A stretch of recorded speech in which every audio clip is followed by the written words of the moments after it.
मैं एक मध्यम वर्गीय परिवार से थी। मेरे घर में मेरे माँ पिता और मेरी छोटी बहन जो मुझसे 3 साल छोटी थी।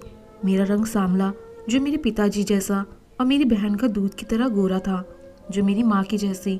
हमारे माता पिता ने हमें प्यार देने में कोई भेदभाव नहीं किया, लेकिन हमारी किस्मत ने जरूर भेदभाव किया।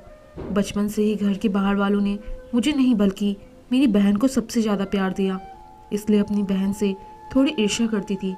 जैसे जैसे हम बड़े हो रहे थे तो उसका घमंड और आत्मविश्वास बढ़ता जा रहा था। कोई भी घर आता उन सभी से खिलखिलाकर हंसना।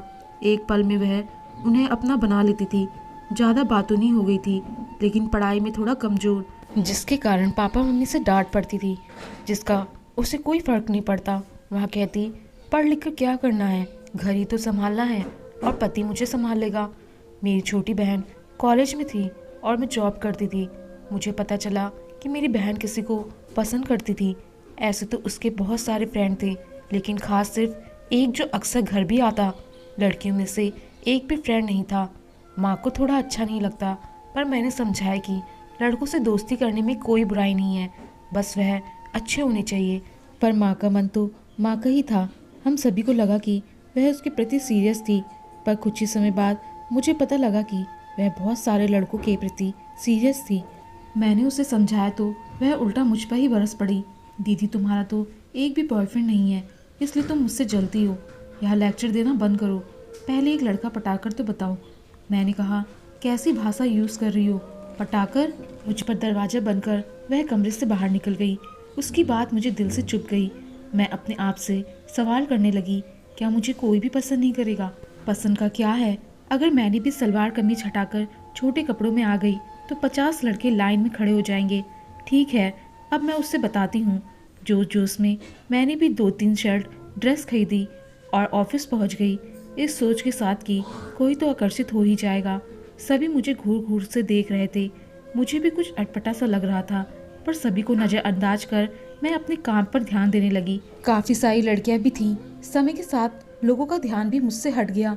वही ऑफिस में रमन नाम के एक हैंडसम से लड़के से मेरी दोस्ती हो गई। मैंने कुछ अदाएं अपनी बहन से ही सीखी थी। मैं ऐसी थी ही नहीं कि किसी को लुभाने के लिए नौटंकी करूं, पर मैं अपनी कमी को जानती थी, इसलिए नौटंकी ही एकमात्र सहारा थी कि किसी लड़की को अपनी तरफ आकर्षित कैसे करूं। मैं और रमन ऑफिस के बाद साथ समय बिताने लगे। मैं उसे आकर्षित करने के लिए बार बार उसका हाथ पकड़ती, गले लगाती, पर मुझे यह सब अच्छा नहीं लगता। एकांत में होती तो अपनी ऐसी हरकतों पर मुझे खुद को गुस्सा आता। हमारे रिश्ते को 5 महीने हो चुके थे। मैंने उसके सामने शादी का प्रस्ताव रखा, उसने भी तुरंत हाँ कर दी। एक दिन घर पर उसके माता पिता आए और शादी की तारीख भी फिक्स हो गई। सिर्फ 1 महीने में हमारी शादी होने वाली थी। मेरी छोटी बहन ने भी आखिरकार एक लड़के को शादी के लिए पसंद कर लिया। शादी का खर्चा बचाने मेरे मम्मी पापा ने हम दोनों बहनों की शादी एक ही दिन करने का निश्चय किया। जैसा कि मेरी बहन की आदत थी कि वह अपनी अदाओं और बातों से किसी को भी अपनी ओर आकर्षित कर ही लेती थी। शादी के दिन नज़दीक आ गए थे। हम दोनों बहनों की शॉपिंग, बुकिंग, जो भी तैयारी थी लगभग सब पूरी हो चुकी थी। शादी की रस्में शुरू हो चुकी थी। गणेश स्थापना के साथ मेहंदी, महिला संगीत सब हो चुके थे। आज शादी का दिन आ चुका था। हम दोनों दुल्हन बहनें मंडप तक जा रही थी कि सबने देखा फेरों के लिए सिर्फ एक ही दूल्हा ही था। चेहरे पर सहरा लगने के कारण मैं उसका चेहरा नहीं देख पाई, पर मेरी बहन आगे अपने कदम बढ़ाए जा रही थी। जब दूल्हे के पास पहुंची तो दूल्हे ने अपना हाथ बढ़ाया मेरी बहन की तरफ और वह उसके पास बैठ गई। मेरी माँ मेरे पास आई और मुझे वही कुर्सी पर बैठने को कहा और कहा कि अभी रमन आता ही होगा। मेरी बहन की शादी की रस्में होने लगी। पंडित मंत्र पढ़ने लगे, फिर फेरे भी हो गए। मैं रमन का इंतजार कर रही थी, बार बार उसे फ़ोन कर रही थी, पर फ़ोन स्विच ऑफ था। रमन के माता पिता भी वही थे, पर रमन का कुछ पता नहीं था। मन में बुरे बुरे ख्याल आ रहे थे कि सब कुछ ठीक तो होगा। मेरी बहन की शादी संपन्न हो चुकी थी। दोनों नवविवाहित जोड़े सभी के पैर छू रहे थे। तभी दूल्हे ने अपना सेहरा हटाया। उसे देखकर मानो मेरी सांसें ही निकल गई। मेरी क्या, वहाँ सभी आश्चर्य से देखने लगे। मेरी माँ मेरी बहन का हाथ खींचकर साइड में ले गई। यह क्या किया तुमने?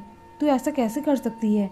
अरे, तुझे तो हजारों लड़के मिल सकते थे, एक लड़का जो तेरी बहन को इतना मुश्किल से मिला है, तूने उसे भी नहीं छोड़ा।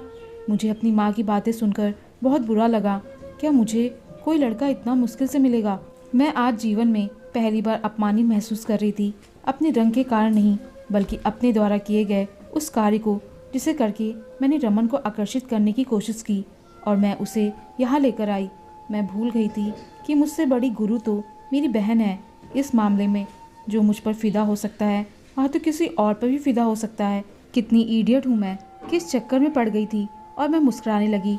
मुझे अपनी वैल्यू गिराने की कहाँ जरूरत है, वैल्यू तो उसकी नहीं थी। खैर छोड़ो, ऐसे विचार कर मैं अपने कपड़े बदल कर फिर से विदाई में शामिल हो गई। पूरी खुशी के साथ मैं अपनी बहन और रमन से नाराज नहीं थी, पर वे मुझे नज़रअंदाज करके निकल गए। माँ मुझे दिलासा देने के इरादे से मेरे पास आने लगी। उससे पहले ही मैं वहाँ से चली गई। अगले ही दिन अपना इस्तीफ़ा दे दिया ताकि रमन को कोई काम करने में दिक्कत ना हो। लेकिन जल्द ही मेरी जॉब उससे बड़ी कंपनी में लग गई। किसी को अट्रैक्ट करने की फिजूल बातों से आज़ाद हो गई थी। अपने काम से प्यार करने लगी और देखते ही देखते मैं ऊंचाइयों को छू रही थी। मैंने 2 लड़कियों को गोद ले लिया। अपने माता पिता के साथ और उन दोनों बच्चियों के साथ ज़िंदगी अच्छे से कटने लगी। कभी शादी नहीं की। बहुत अच्छे रिश्ते तो आ रहे थे, पर अब थोड़ी बदल गई थी लड़कों के प्रति। मेरी ज़िंदगी मेरी थी। अब मेरे कपड़े मेरे लिए थे, मेरा समय मेरा था। अपनी ज़िंदगी में शामिल करने के लिए जो बकवास कोशिश करी थी, मैं खुद पर हंस रही थी। सोचती थी कि जहाँ मीठा होता है वही मक्खियाँ भिनभिनाती हैं, पर मुझे अब मक्खियों से नफरत होने लगी थी। रास्ते थे, मंजिल थी। जब इतना सफ़र अकेले कर लिया तो आगे का सफ़र भी कट ही जाएगा बिना मक्खियों के। मेरी बच्चियाँ अब बड़ी हो चुकी थी, अपने पैरों पर खड़ी हो चुकी थी।